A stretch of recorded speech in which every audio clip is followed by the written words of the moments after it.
Thank you so much, EJ, and I cannot tell you how overwhelming it is right now to see this room. It's actually making me a little emotional. To see 9 years later, after we started the Young Worker Program at the AFL-CIO, when I first got elected, right here in Pittsburgh, almost 10 years ago, and to have the USW actually take the call seriously and start Next Gen right away. One of the very few unions who actually put energy, investment, and resources into building a young workers movement within their union. It's incredible. Let's applaud for that. So I am absolutely honored and thrilled to be here to moderate tonight's panel. And I think, first of all, I just have to say thank you to the top brass for inviting me here, because it truly is an honor. But I really want to thank EJ and Connie and certainly the new media team and Lisa Jordan and the education team for putting this conference together. It's a huge undertaking. So let's give them a hand.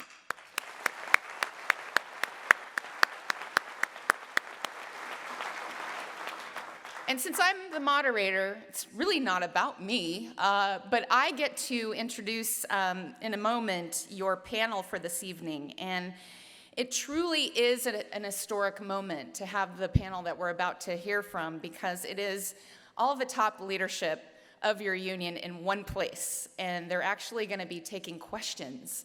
And we could have some unscripted moments this evening. And I know Ken Newman wanted to be here. I think he's en route, actually, tonight, so you'll probably see him.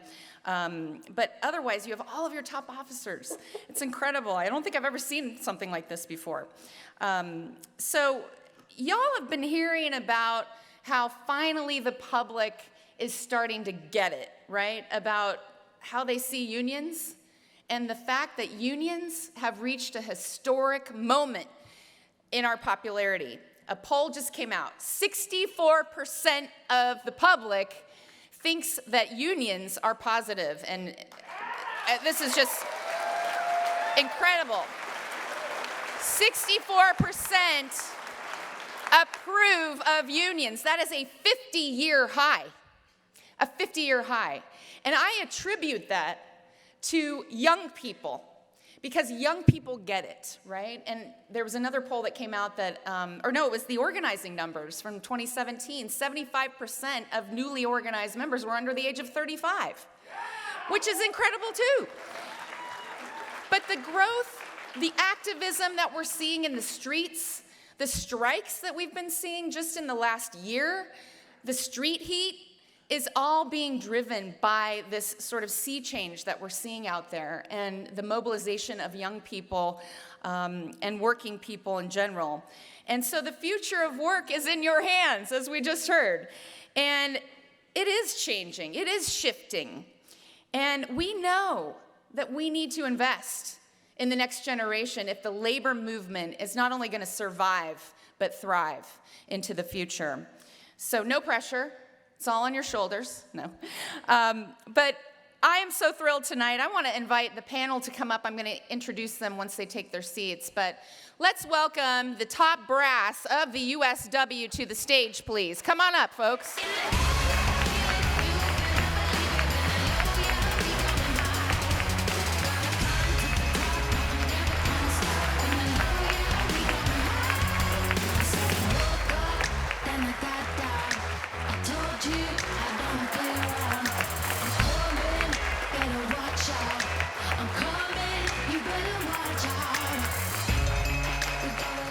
I love it, I love it. So I'm gonna introduce them individually first, and then we're gonna go into some moderated questions with this panel. I'm still kind of taking it all in, the power that is emanating from these seats right now. And then we're gonna actually reserve some time toward the end of the session for your questions. So we'll be queuing you up for that. So to my immediate left, your right, Roxanne Brown, International Vice President at Large.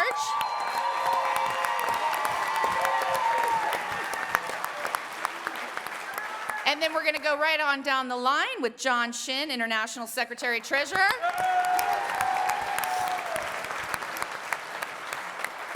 Tom Conway, International President. Dave McCall, International Vice President, Administration. Next to him, Fred Redmond, International Vice President, Human Affairs. And Leanne Foster, International Vice President.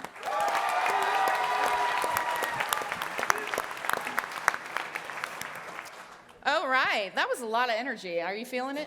I'm feeling it.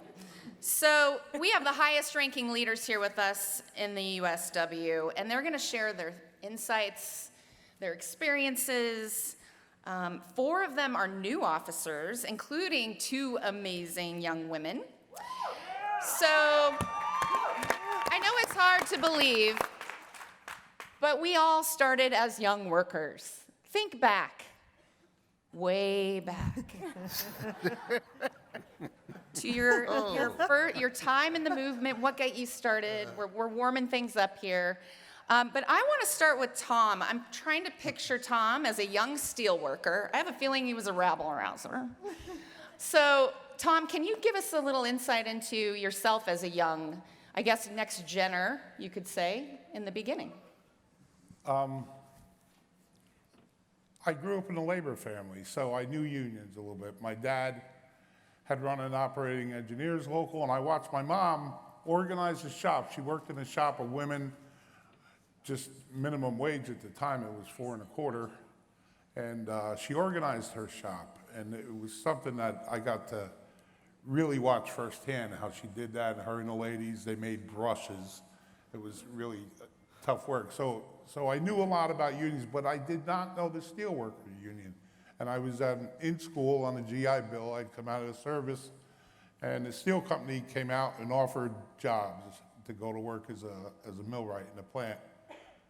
So I called an uncle, Uncle Smitty we called him. He wasn't really an uncle, but he was sort of part of the family in the operating engineers, and him and my old man had run that union together. And I said to him, you know, what do you know about the Steelworkers Union? I'm told this place has the Steelworkers there. He said, I don't know, I've heard they got a goddamn committee for everything. So that was sort of how I got introduced, and I went out and went to the steel plant in Indiana, and they told me I was gonna go work in the coke ovens. And at the time, microwaves were sort of a big thing. And I thought, this won't be bad. You know, I'll be in a lab, probably get a white coat. And I ended up in the coke ovens, which I actually grew to love it, but yeah, so I got started there, and not long after that, run across my buddy Dave here, and he'd just been fired for mooning a delegation. So you're the rabble-rouser. So All right. he was, yeah. But that's how I got started in this union. And here you are as international president. Can you imagine? You're probably still kind of pinching yourself, right? And hey, look, it's everybody in this room. I mean, first, I got to tell you something. Every one of us are so proud of you here tonight and what you're doing and the progress you've made and the sincerity I feel from all of you all the time as I meet you. And you really are going to be able to bring this union forward. And the role you're playing right now is a role that we've all played along the way. Some of us happen to have other jobs right now in the union doing what we're doing. But every one of your jobs are crucial to ours and our ability to do that. And so growing this the way you've grown it and your camaraderie and your solidarity is just, frankly, it's amazing. We're so proud of it. it's incredible. So I don't know if that was the question you asked me, but I wanted to. Well, let me, as the moderator, bring things back around, and I will ask you, since you are a new president, this is, a room full of almost 1,000 people. I know you're making your way around the union to talk about kind of what your vision is for where you want to see the steelworkers go, and it would be really cool insight for people in this room to hear from you directly about where you see the steelworkers headed and what's your vision for the union. Look, as we look across the union, we look around the union, and we all joke about age but the union is there are a lot of 60-year-olds in the union. We're in a transition, we're in a turnover.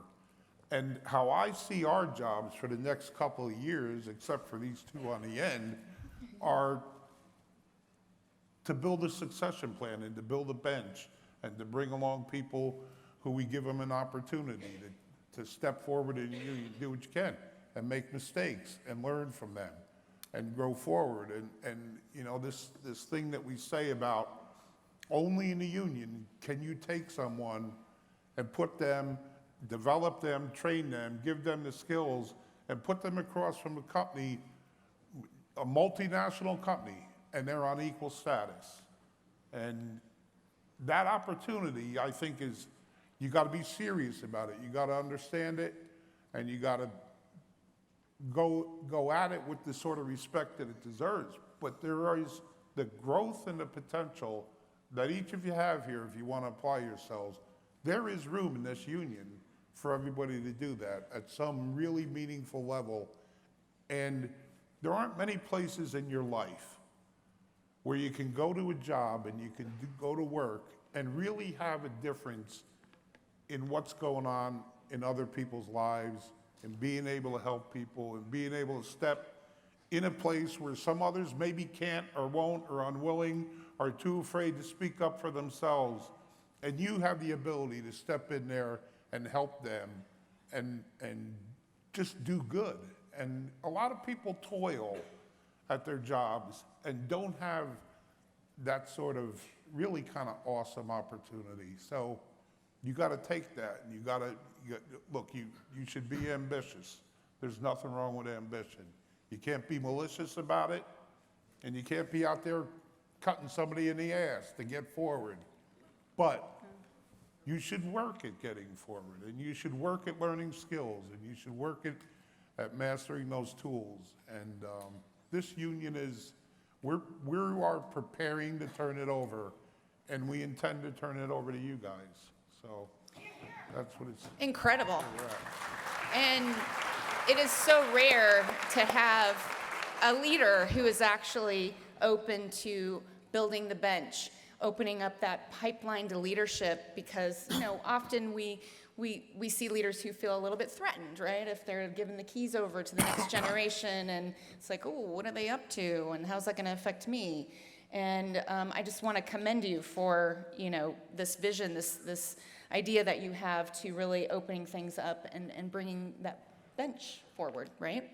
I'll give you one more question before we move on to the next person, but there's a lot of organizing going on out there, right? And young people are part of all kinds of movements that are going on around the labor movement. Black Lives Matter, we've had Occupy Wall Street, and sometimes the labor movement was kind of not at the forefront of those movements, right? And young people are organizing in new and different ways. How has that influenced the way you're thinking about organizing in the USW? Look, we're going to reach out wherever we can to help workers in whatever occupation they're in, both in the new growth industries. It was mentioned earlier that we had organized a group of workers who are contractors for Google, so there's a lot of growth in the high-tech industry. The whole gig economy is out there, is really a charade in not being able to have an employer to be able to deal with, but to try and convince people you're all a bunch of independent contractors. We're growing in the healthcare sector, we're growing in the higher education sector in colleges, but we're also going to protect and grow in our core industries. Dave and I last week spent time in Nashville with our tire shops, and there's a growth in the South in the tire shops where offshore countries are coming in and building plants, and their density is going up and ours is struggling. So we met, we made a plan, we presented a plan to our southern locals in large part, and we've got to organize in the South. And there is great potential, and they've been sort of tricked with this right to work scheme for too long. And so the South needs to get organized by Southerners who understand that culture and understand what happens in their community by not being able to embrace a union and have a union. So, you know, the Gallup poll that Liz mentioned earlier, the 64%, the sense that there is a sense about younger people is true. And look, I don't want to get too crazy about this, but this generation is faced with a bad climate, and they care about the climate. And there's not a lot of job opportunities because a lot of people are forced to work longer.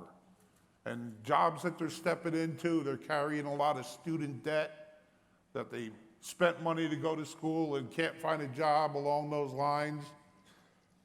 They would just watch the tax plan go through that rather than invested in the infrastructure in our nation to keep it strong, it went to corporations and very rich people. And so young people in this nation are beginning to understand collectively they have to stand together and they have to fight back, and they are rightfully pissed off, and they should be.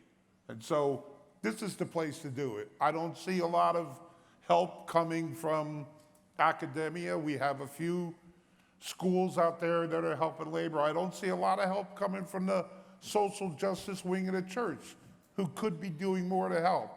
If somebody's gonna save this nation and both our nations, it's gonna come from the labor movement, and it's gonna come from a young labor movement. So your young energy is crucial to turning that around. And it's not just platitudes, it's how we're gonna make a difference. Absolutely. Wow, that was very well put. A lot to unpack there. I liked this notion of taking risks and going into places where we're not used to going in, like the South, and thinking about what the burdens are that this generation is carrying and how we're going to use that to actually organize more young people into our movement. Because unions are the solution, and we need to make people see that, right? Leanne, hello.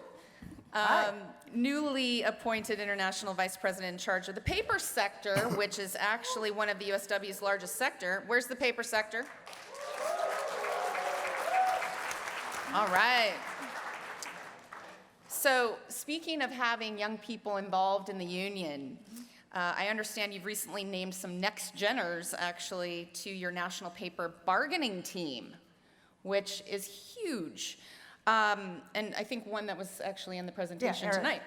Yeah. So can you tell us about that and why you were willing to take what some would call a risk by including young staff in your bargaining? Sure. Well, first of all, when you were talking about thinking back, way back, right?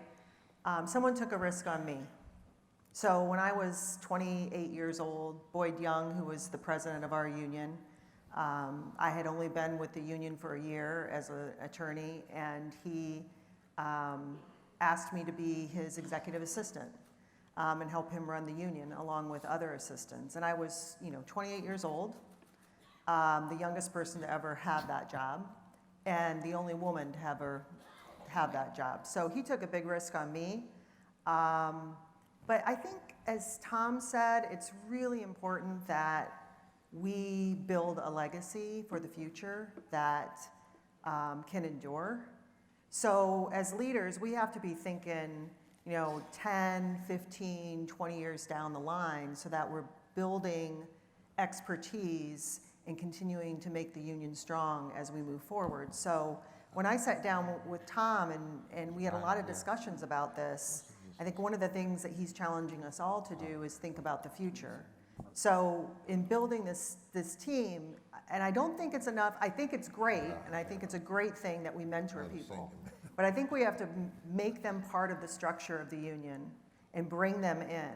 And I think it's for a couple of reasons. One, I think it benefits them, but I think it benefits us as a union. We start to thinking about, we're challenged by fresher perspectives, fresher way to look at things, what their worldview is, which has to be part of our union's worldview, to stay current and to stay relevant with the times. And so when you look at our team that we've built, and it, it had everything to do with Tom in doing this too, because he is the person at the end of the day who makes these decisions and, challenged people to allow people to step up. So, we've got myself, who's 50-ish. We've got Louis Mendoza, who's here, who's 50-ish. But then we have people in their 40s. So we've got Brianne Quigley-Nackert, who I know is here. Stand up, Brianne, wherever you are. And we have Alonzo Scott, who couldn't be here because he's bargaining this week. But they're in their 40s. And then Eric, who's 30-something. And also Laura Donovan, who's part of our team at the headquarters building, is 30-something. So when you think about that and you build that, you're building expertise for the future, which I think is tremendously important in what we're doing as a union. That is fabulous. And I think, too, all of that, and then I know you're the mom of 2 young kids, which I know there are a lot of parents in the room as well. How do you take all of that on and balance, raising a family, right? How do you avoid getting burned out? Because I think often people try to take on not only the work at home, the work at the workplace, but also their union work. So how do you make it all fit together? I think it's challenging. I think my kids are a little bit older now. They're 17 and 18, or 16 and 17, almost 17 and 18. And everyone always tells you that it doesn't get easier, it gets a little bit harder. And I think that that's true because different issues come forward that you need to be there for them in a different way. Yeah. You need to let go, but also help them. And you need to really be keeping an eye on them as well. So I think I'm glad that you brought up the issue of burnout because I think sometimes when we talk about the union, particularly to young people, it's almost like we talk about a scared straight program. You're going to work 18 hours a day, 7 days a week. And it's not that I don't believe in working hard, I do, but I also think that you need to work smart. And so one of the things that Leo Gerard said to me that always stuck with me is do not let perfection stand in the way of progress. So when we think about burnout and what we're doing, I think it's important to take a step back and say, is this going to be perfect? No. Am I doing my best? Yes. And take that stress off of you of trying to do things perfectly because A, it's only going to stress you out, and B, it's not what the union needs. The union needs to move forward, and in order to move forward, you have to be willing to move forward with the good and not maybe the perfect. I think secondly, for me, you got to take care of yourself. It's like that airplane story or what they always say on the airplane, put your mask on first and then the kids. You have to take care of yourself. And for me, that's about, setting limits. So, there's a certain point in time at night that I'm not looking at my phone anymore. My team knows that if they need to reach me, they can call me, but I'm not looking at emails and texts because I don't think that that's productive. And I think I'm going to be better if I'm fresh for my job. On the weekends, I try to limit what I do. Now, that's not always true, and my team will probably tell you they see emails coming across on the weekend. Or calls, or for example, this week we just reached a major agreement, and so we got to get that papered because we have to get that out to the members for ratification. So that's an exclusion. But I think also taking time for yourself and your family.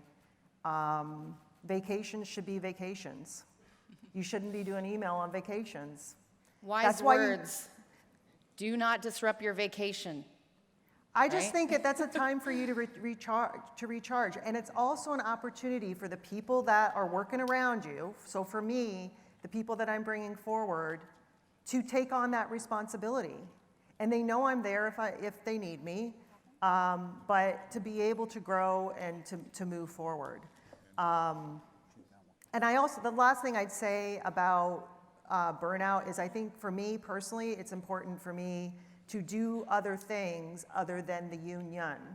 The union is great, but it's important for us to engage our brains in other things so that we can bring that experience back into the union. So for me, that's local politics, and I've met amazing people out there that have made me a better leader for the union, and the union gets the benefit of that, and then people out in the community get the benefit of getting to know us as a union. But most importantly, I'm not thinking about the union all the time when I'm doing that stuff, so it gives my brain a break, and then I'm able to bring my best self forward into the union. Avoiding burnout is extremely critical for all of us activists in the labor movement because, as you said very well, that we can't obviously do the organizing we do without taking care of ourselves. So thank you for that, and I'm trying to keep things moving along because I know that we're running out of time already, and we still have so many folks to hear from. I'm going to ask John Shin to, oh, you got some fans in the audience, all right.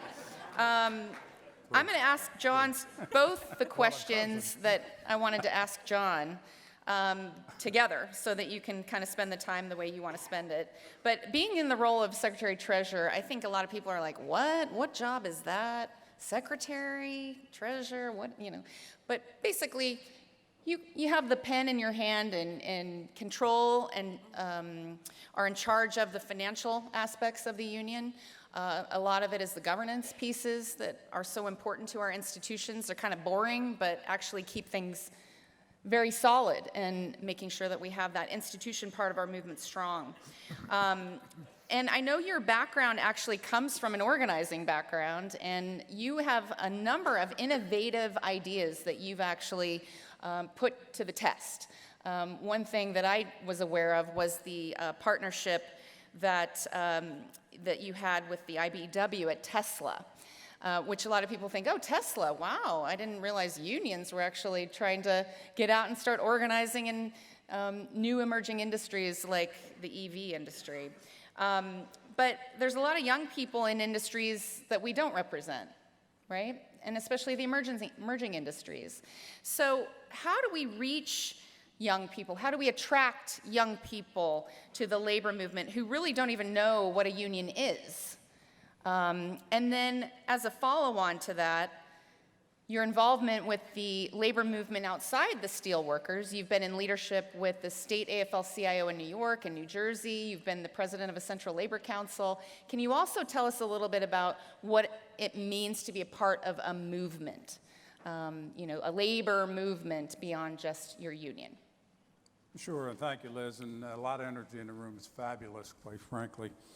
Look, on the first part of the question, the Tesla thing, we do have a lot of young workers going in there, and they're being promised the world by Elon Musk, and he's making a fortune off of people selling the future, and they're being treated unfairly. So we're working on that campaign. We partnered up with the IBEW because they're the ideal labor partner, and we still got that ongoing campaign. It's important to us. You heard some of the speakers already talk about some of the non-traditional industries we've been involved with. You heard the brother talk about the Google contractor. You heard about what we're doing in higher education. You know what we're doing in healthcare, public sector, right on down the line. We have to find natural allies out there to help us organize within our traditional sectors and non-traditional sectors. I'll throw one more out there. We ought to really be focusing on the immigrant workforce that's being abused in this country.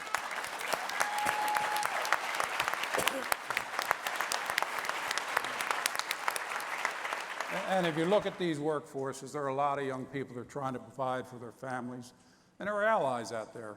There's community groups, worker allies that are reaching out to younger workers all the time, trying to tell them what their rights are and that they really need.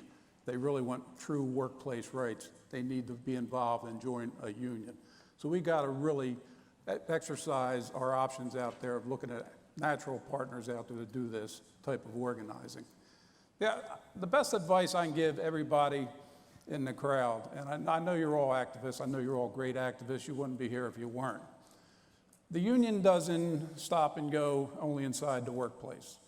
I mean, I was the young person at one time, and I got involved with everything I could.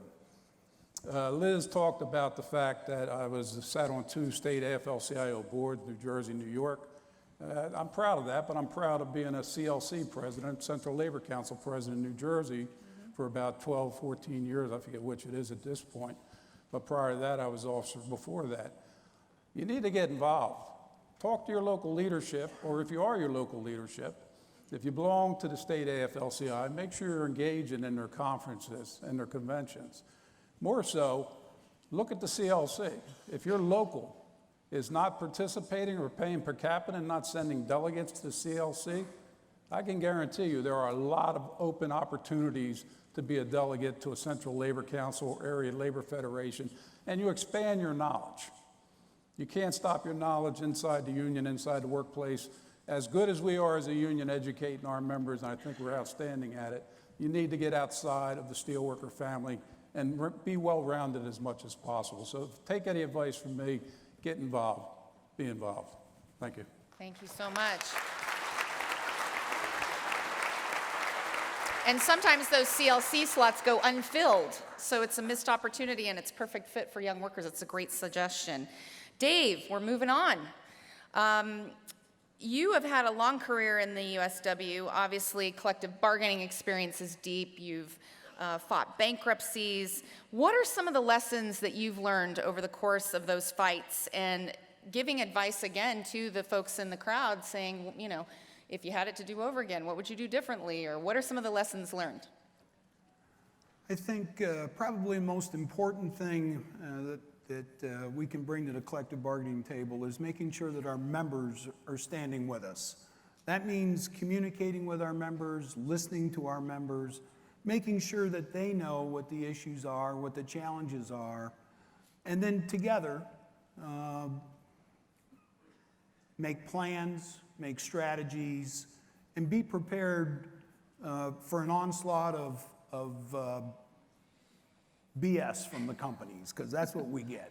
But when our members know what we know, we have strength, immense strength, and an ability to be able to have the leverage that we need to be able to succeed, to make sure that our members have the kind of social and economic justice that they deserve. So it's about communication. It really is about our unity and our solidarity. And some of the things that I've seen over the years, the power of our members, the power of the communities that join us in our battles and in our struggles, the power of our retirees. When that all comes to the table together, we get a fair shot. And that's all any of us really want, is a fair shot and our fair piece of the pie. One other thing I wanted to mention or ask you about is you and Tom go way back. It was mentioned earlier. And you were young up-and-coming leaders in the USW as you were traveling through your careers, and you were trying to juggle family and work life as well. A lot of people think, oh, you know, the mom, how does she do it? Well, it's really the dads too. And can you tell us a little bit about what that was like and how you sort of supported each other going through that period of your lives? You're right. We were young steelworkers together. As a matter of fact, we are born on the exact same day in the exact same year. So we are. Oh my! And by the way, so everybody knows, it's Valentine's Day, so we're love babies. There you go. You're right. There are struggles with childcare and you have to just deal with it as it comes about. And we did support each other. There were times that Tom had issues, for example, where he was tied up and or the family had some tragedies and they had to take off, and I got the boys for a weekend. I have 2 girls, so having those 3 boys all at the same time was a real struggle for us, but we got through it. I had to go to the store 4 or 5 times for more milk, but and they all had their own jug too. But aside from that, you know, you have to work together and do those things. I remember one time where Tom was babysitting that weekend for his oldest son, and we had an immediate arbitration system in the plant in the company that we came out of. So we had, over the weekend on a Saturday, we had to arbitrate a case. The arbitrator comes in. He had Justin with him, and he and I were doing the case together, and Bethlehem had some very strict rules about who could be in the room at any given time. We had no choice but to take Justin in there with us. I think he might have been 12, something like that. The company objected to having this young man in the room because he wasn't part of the rules. So we took a caucus and came back, and we appointed him an apprentice staff representative that day. Classic. Too funny. The arbitrator told the company to shut up and proceed with their case. So. And I wanted to tie into something else too when we were talking about balancing work and family life together. One of the things that I've learned is involving our spouse and our families in what we do. We stand up for justice. We stand up for doing the right things. And in 1981 and 1991, we had Solidarity Days in Washington, D.C. that was sponsored by the AFL-CIO. In 1991, we took our kids on a bus ride from Northwest Indiana to Washington, D.C. to march with some 400,000 other workers from around the country. So from young ages, our kids understood what we did and why we did it. Our families understood what we did. We went home at night and talked about some of the struggles that our members went through, talked about some of our actions. Having that support at home, having that support in raising your kids in the lifestyle of a union activist, it's probably no greater gift that we can give them or ourselves to make sure they're part of our life and what we do. That's great. Wonderful advice. Absolutely. Thank you. You know, Okay. yeah. I'm going to take a point of personal privilege because what Dave said is so important. I got one of my boys here in the room tonight. He's off here somewhere. But we did raise him in the union together, and he's here as part of this Next Gen thing and has been from the beginning. And there is this sense that, you know, if you raise them upright, you're going to end up with pretty good kids for the most part. I mean, sometimes he's a pain in the ass, but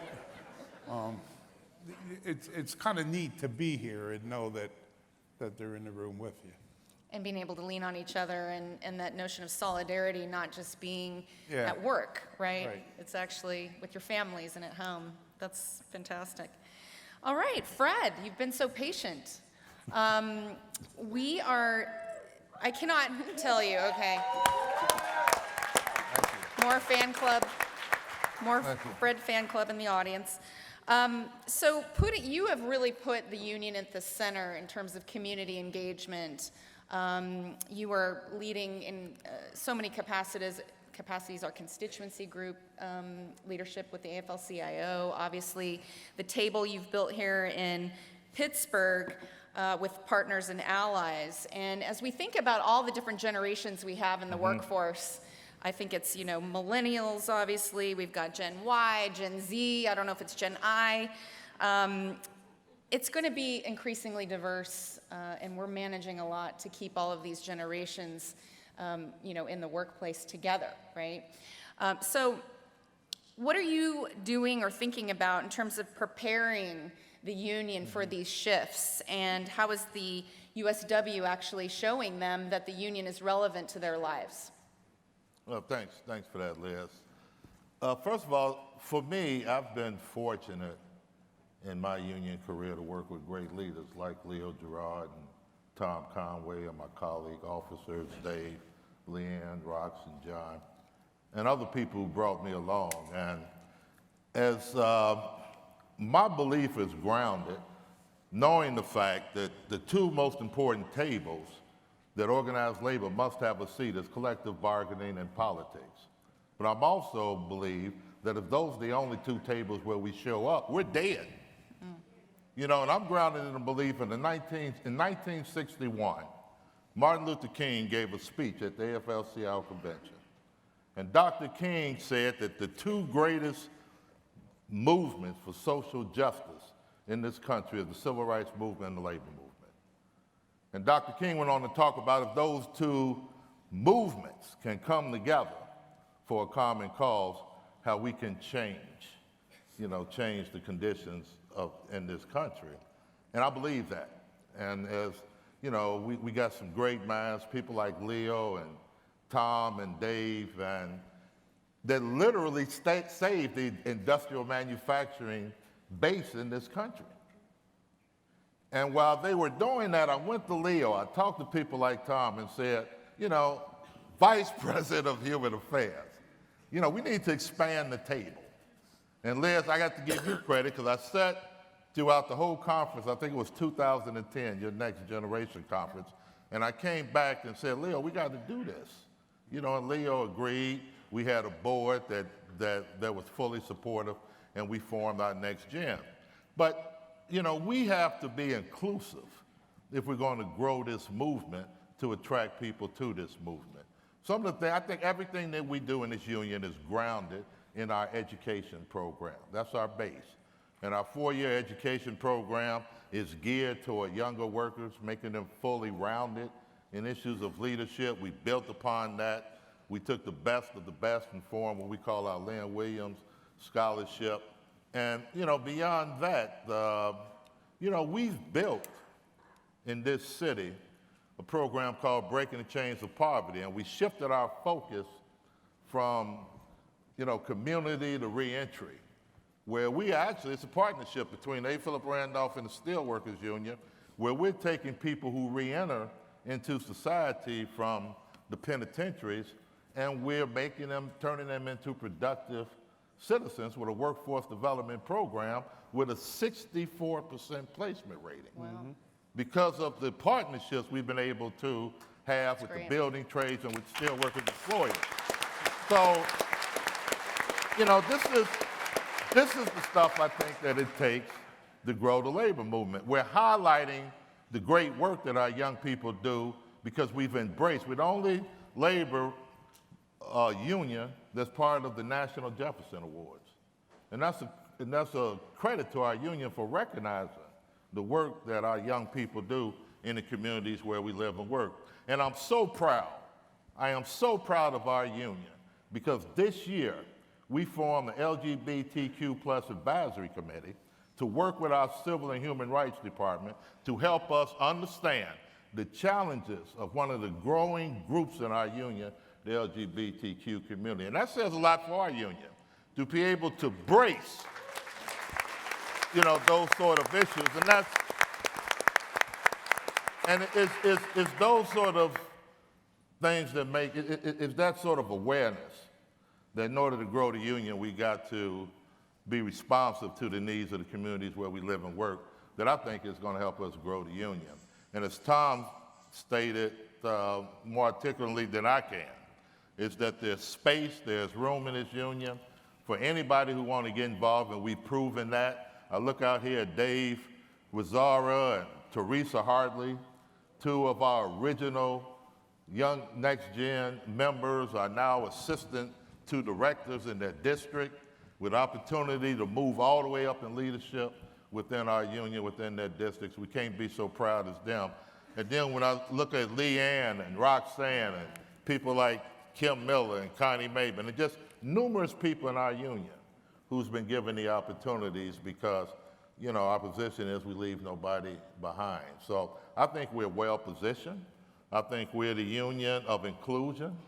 I think we got a lot of more work to do, but I'm just so proud to be an officer in a union that is open and really, really believe that everybody is welcome. It's incredible. And you answered my second question, which was, has the risk paid off, you know? And you basically said you see it all around you, right? That these young people are now taking on leadership positions, rising up through the union. So I want to thank you for your your pioneering vision there. And I'm going to get to Roxy, and then we want to actually open this thing up for your questions, I think, right? And I've known Roxanne for a long time because we sort of came up together through politics and legislation, and I'm so thrilled to see you as an example of a next-gen leader up on this stage, which is incredible. And you have been in these fights up on Capitol Hill. You're working in the political machine. And I think a lot of young people today don't really identify with politics as much. They say, why is my union involved in politics? I don't really belong to a political party, or understand why we engage in that. So can you talk a little bit about why you think it matters for the USW to be politically and legislatively engaged? So I think I'm going to answer that question with some questions. So these questions are only for those of you in the room who are 40 and under, okay? Stand up if healthcare and access to healthcare is important to you. It's a trick question, I think. Okay? Remain standing if fair wages are important to you. What about safe communities and a healthy environment?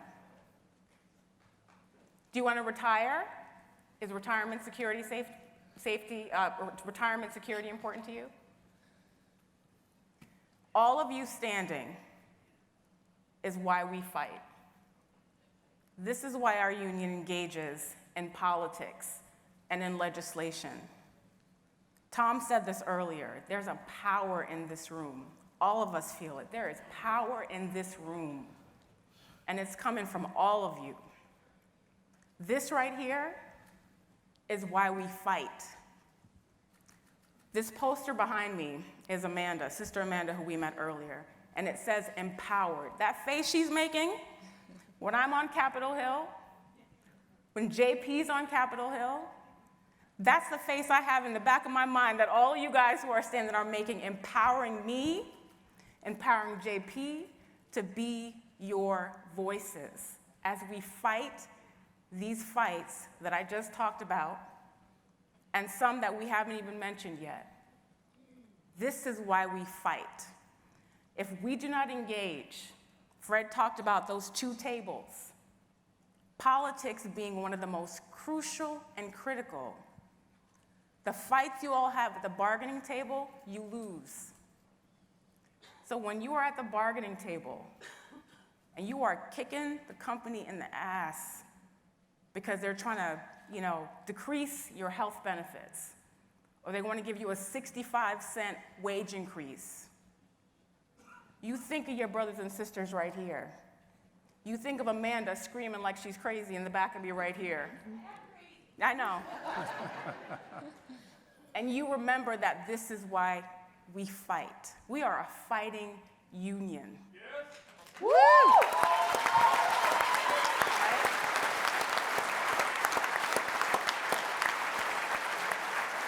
And earlier we talked about the fact that we got to get in the arena. Sometimes we get bloody, we get beaten, but it's our responsibility to stand up for each other and get in that fight. Tom talked about the fact, and Fred, that we're trying to build a union for the future. It's 2019, and if the fight stops right now, then there is no future for this union, right?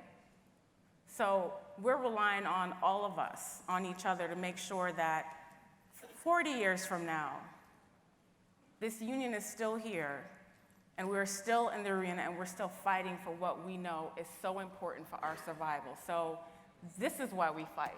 This is why we engage in legislation and politics. And, everyone has said it already, but, I can't be more proud to be in the trenches with all of you and to be fighting the fights that we all fight together. So thank you.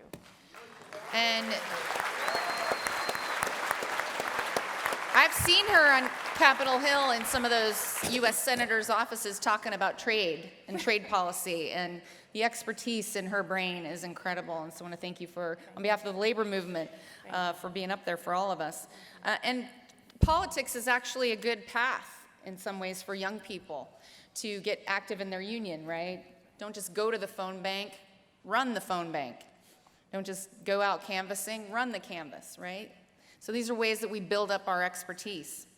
So can we open up the microphones? I see a microphone over here if you want to start queuing up at the mics, and we can take some questions for your top leadership. Let's go on over here, yeah.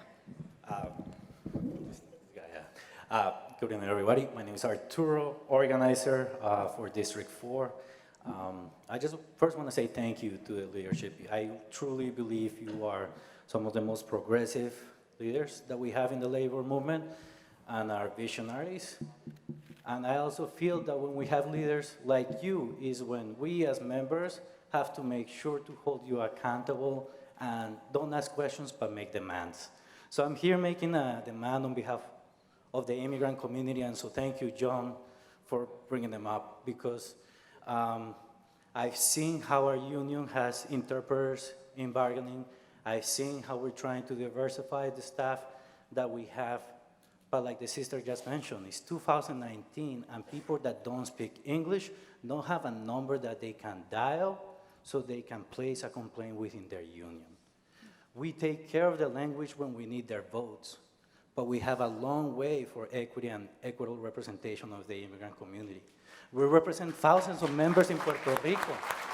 And I love the fact that we hear in the American anthem here, that we have French in the room.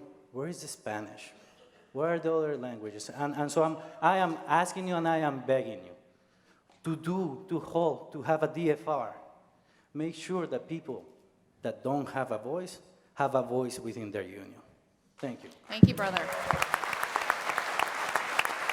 reactions? All right. To the center mic. Hi, my name is Dejanay from Local 7600. I agree with everything that you guys said as far as legislation being the key to shaping our union.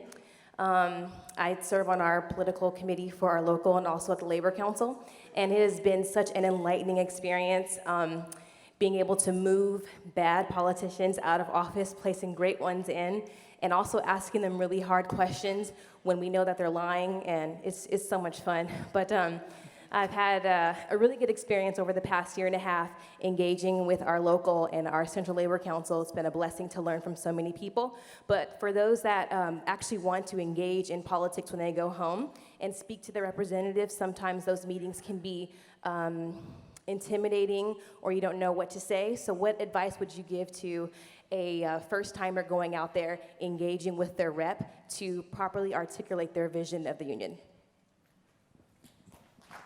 Okay. I think in anything that you're going to do, whether it's in a contract or you're going to go into a bargaining session or you're going to meet a politician to make your case, you got to do your preparation. You have to know what the subject is. And if you know that, you're going to be fine. And you shouldn't assume, you know, a lot of times we walk into these offices in Congress and we end up talking to a staffer or a congressperson, member of Congress, and you're far more, you know a lot more about that subject than they do. So don't underestimate what you know. Talk about how it impacts you and your family and your community and your union, and just, look, be bold about this. You don't need to be intimidated by it, but don't make the mistake of going in there and not knowing what you're talking about and trying to wing it. Spend some time in preparation, and you'll be fine. Great advice. Let's go to the mic on the far side. My name is Justin Willis, Local 7507 in District 7.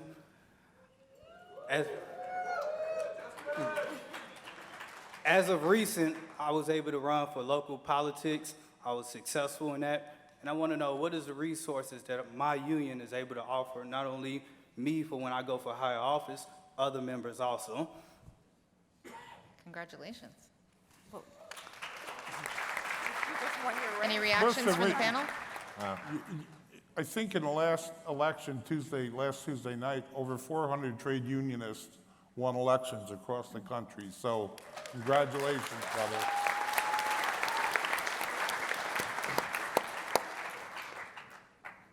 I know your district has a good political program going and has a good rapid response program going, and that Mike will do everything he can to help you. So connect with them. Tell them what your plan is, what you think you can do, and where you can move. And tell us what you need, and where we can help, we will help you. And if it's training, if it's bringing people boots on the ground at the time when you need it in a campaign. If we're working together and you're out there as a trade unionist in that political arena making that fight, we're going to stand with you on it. So tell us how it's going and tell us what you need, and together we'll work through it. Fantastic.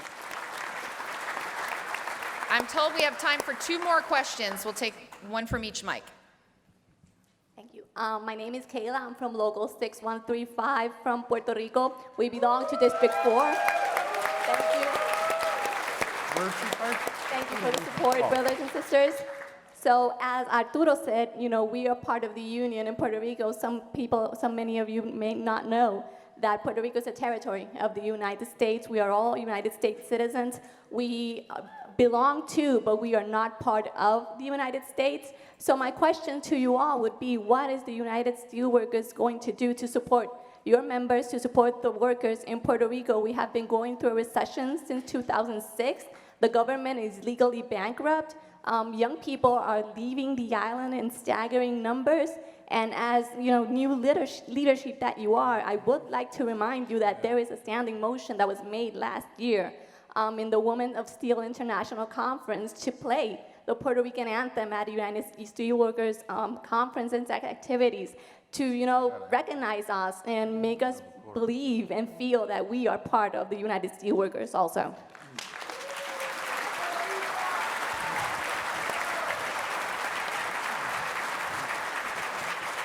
John? Thank you for the question, sister. And I used to be director of District 4, and we covered Puerto Rico. And we know what happened with Hurricane Maria and all the devastation down there and all the suffering our members and the citizens of Puerto Rico actually are going through the last several years.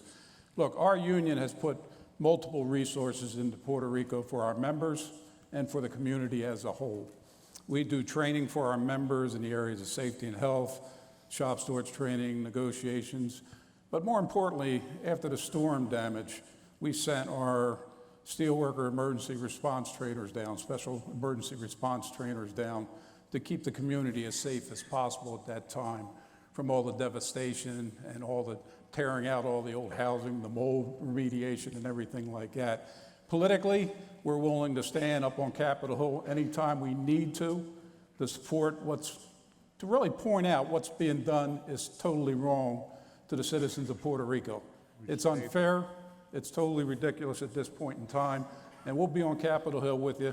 We'll be on Capitol Hill with anybody who wants to come up from Puerto Rico and go around and visit the politicians and try to get it right. Very good. Final question.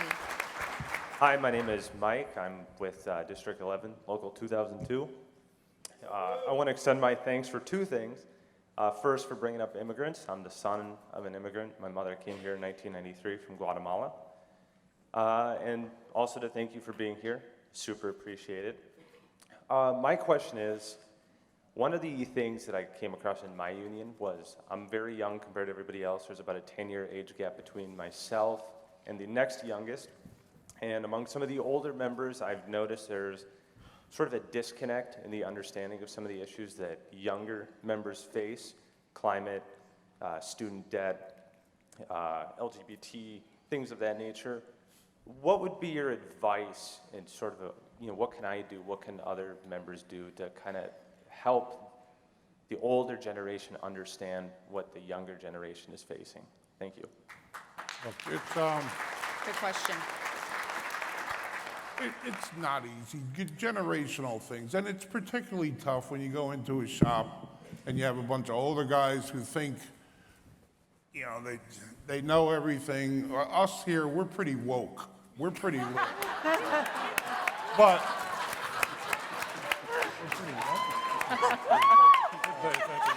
Hashtag NG 2019. That is a tweetable moment right there. But look, this really is about, you know, one of the ways that you sort of defend, and this won't make sense right away, when there's some sort of a sexual harassment going on, one of the questions you approach the person with is, would you want that happening to your mom or your sister or your daughter? Well, most of those people in that shop, those older guys who don't want to listen to you, they wouldn't want their son treated that way, or scoffed at that way, or not listened to that way. And it's going to take a little bit of patience on your part to talk to them. I mean, I mentioned earlier, I got a boy in the room, and I would, you know, I come from a generation that's different. I mean, if they weren't all high and smoked a lot of pot, you sort of didn't. But I would talk to him. And there's actually a lot of, we have a lot in common, our generation.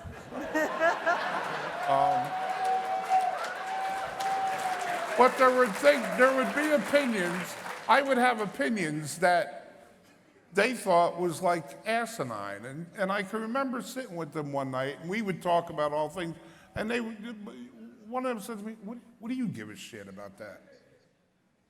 I really didn't have a good answer. So sometimes you've got to challenge them. When you're in those workplaces, when it's difficult to get through them, if you just keep trying at it, talking to them, a little bit of one-on-one, you can slowly make a difference. But you're going to have to talk to each other, and it's going to make a difference. And a lot of you still have, you know, sort of leadership in your local unions who think, well, you know, what I got to listen to this young punk for? Just press your way there. Keep at it. Don't give up. And, you know, look, nobody liked, when you're junior, no one likes seniority until you got some. So you just got to keep pushing along and working within this system, because this union wants you to do that. We're not going to sit back and just say, well, it's too bad, you got to deal with it on your own. Let me follow up with something that Tom just said. The three of us come out of the old District 31, which is now District 7.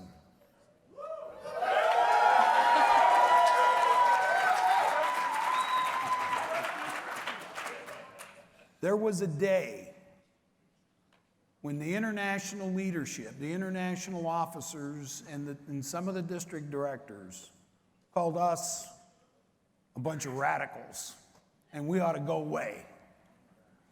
Because we were pressing, and we kept saying, you need to listen to some of the things we're saying. Right. Lo and behold, look what happened.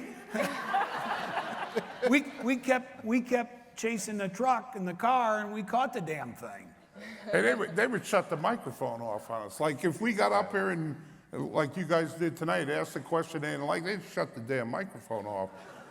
So you'd have to scream and yell and start a bunch of shit. But the point is you've got to and sometimes, as Tom said, people will have a wide awakening. Suddenly they understand. But you've got a responsibility to make sure that they understand that we need to go in the right direction.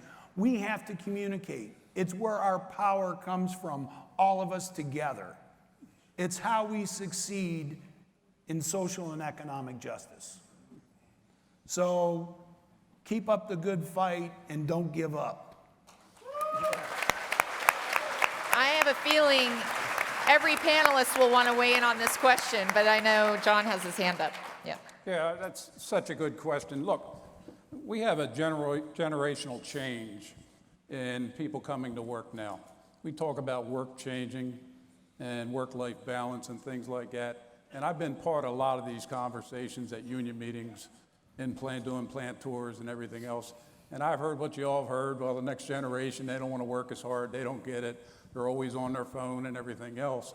The problem is, the next generation coming up going to work now, they don't want to work the way that we all grew up working. We all grew up working, hell, if we could work 70 hours a week, we're going to get that money and take it home. The new workforce coming in, the younger generation, they want to have a family life outside the workplace. They don't want to work a lot of hours.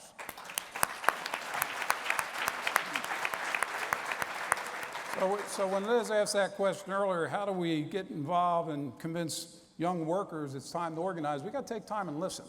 And there is a change in our leadership at all levels, including local union leaders, understanding we need to start listening and figure out how to prepare for the future in our workplaces, our existing ones, and what we look for organizing in the future. So well put. I know, Fred, did you have your hand up as well? Well, yeah, when Tom was talking about marijuana, we are from the same generation. I just realized that. But I just want to say to the brother that we've tried to set up structures where, you could generate some support within your district. Every district has Next Gen coordinators. You should talk amongst each other, talk about the problems that you have. We have a Civil and Human Rights Department who, assists in terms of mediating those kind of issues pertaining to harassment. So you have to use that support system that you have within the union to try to, solve some of those problems. And I want everybody to know is that we hear that when we go out and talk about forming the next generation. I mean, Tom, Leo, all of us heard it. Young people ain't paid no dues. We still hear it today, okay? But we believe it is the right thing to do, so we work through that in a respectful way to those who feel different. We started this LGBTQ plus advisory committee, and I was so proud because most of the responses was positive, but there were some negative responses. But we're moving forward because it's the right thing to do. And as long as you focus on what you're doing is right, as long as we're all united in terms of what we're doing is right, what we're doing is just, what we're doing is fair and good for the union, then you have allies, and you got to use those allies when you get pushback, because sometimes if we all singing with one voice, that voice drown out those voices who are naysayers to the progress we're trying to accomplish. So. Fantastic. I have to give the other two, you two, a chance at this question if you want it. I'm told we do have a few minutes if you want to weigh in. So. I don't think I would add much more beyond what's been said, but I would just say, don't shy away from the opportunity to engage, your more seasoned colleagues at work, even if you do get pushback. Because I think what Tom said initially really is the crux of it, right? The fights that the older generation went through are still the fights of today, right? We're still fighting the same types of battles. They just look different. And I think if we just meet each other at that very basic place, then we can find some common understanding, because there are things that we can each teach each other. And I think that has to be a key takeaway too. It's not always easy to get to that place where you can have a meeting of the minds and realize that you each have to teach each other something. But we have a lot to learn from our seasoned, elders. Young at heart. And they have a lot to learn from us. And it's important that we do, because it's critical to kind of doing the work together. So. Leanne, did you have anything to add? Yeah, I would just say that, and it's echoing a lot of what other people have said, but this generation, I think, is different, and they do bring different things to the table, and I think a lot of it is about building relationships. So when you're out there and you're talking to maybe some of the older people in your shop, trying to build a relationship with them and trying to communicate with them, as Dave said, is really important. And things are coming around in the labor movement. One of the things that we're working on in the paper sector is this amount of mandatory overtime that people have. And that was a fight that was, 50 years ago to limit the amount of overtime, and coming back around, and it's something that we can use to organize around, and it's being led by our younger members who are insisting on time with their family. They want that time, and they want to force these companies to think about a different way of staffing and a different way of running a 24-hour operation. So I think there's things that we can both learn from each other and keep pushing, because we need you to push. Well said. But don't underestimate this gathering here tonight. Don't underestimate. We're not waiting for an older hand to take you in and bring you along individually. We're trying to do this as an institution, as a union, that the union is bringing along its younger members all together. That's how we'll break through some of these barriers to say, this is our position. This is the way we're going to move forward. We're going to embrace these young folks. We're going to teach them, we're going to train them, we're going to work alongside them, and we're going to grow the union with them. So you are sort of authorized by the union to be part of it. Don't let one old man push you out of the way, but deal with it. I mean, this is where this union has to go. And greater understanding and communication and really kind of getting underneath some of our preconceived notions, right, of each other, and just being kind and approaching it with love, as they say, right? So that we're all a big family and that we're all in this together. So I guess we're wrapping up. I think it's only thing standing between now and adult beverages is maybe one more lightning round question as we wrap here. And I think what I'd like to ask, since we have 6 of you, is one word that comes to mind when you look out over this crowd and you think about Next Gen and the future of the USW. One word. Ready, set, go. Change. Energy. Confident. Security. Power. Hope. All right. Thank you so much to our panel, these leaders. What a rich conversation. Let's all give them a round of applause. Thank you so much.